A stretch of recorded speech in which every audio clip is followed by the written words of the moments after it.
Let me ask Well, one follow-up, if I might, Counselor. With Nathan Wade, you say that he was maybe less than forthcoming with some of his testimony as it compares to documents that you have in hand. So Yes. are you saying he committed perjury? I mean, I think that if someone wants to ever pin him down on that testimony, I think they will find that his memory may not be completely accurate. Let's put it that way. And, you know, his testimony was interesting because he conveniently forgot a lot of things. There were a lot of things that he was saying, oh, I don't remember. I don't remember if I went to DC. I don't remember if I had notes of this. And some other open records lawsuits have come about where they've actually ordered those records and they exist.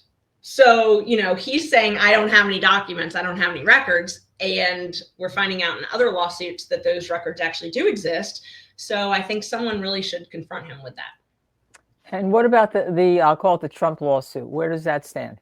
Yeah, we're waiting. We could get an opinion any day, actually. So the Supreme Court of Georgia has that. They are deciding whether or not they want to review it. So what happens in Georgia is the Court of Appeals, because of the type of case it is, the Court of Appeals is the one that actually decided it.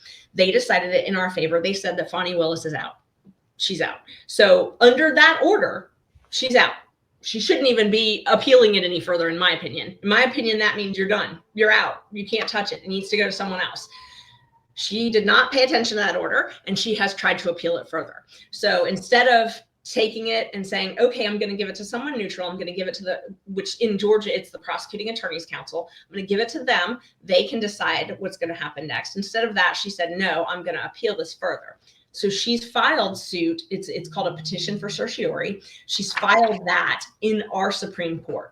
We filed a response and we're waiting on the Supreme Court. So what they're deciding, it's not on the merits. What it is whether or not they're even going to hear it. So the first stage is for them to say, we're going to step in this or we're not going to step in it, pretty much. And then once they decide, if they decided they were going to hear it, then we get to what's called the merits. Then it's whether or not they, you know, we should win, they should win, things like that.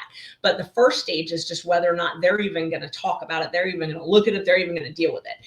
And you've got to have something where the Court of Appeals really messed up for the Supreme Court to want to get involved. And so I just don't think that we've gotten to that stage.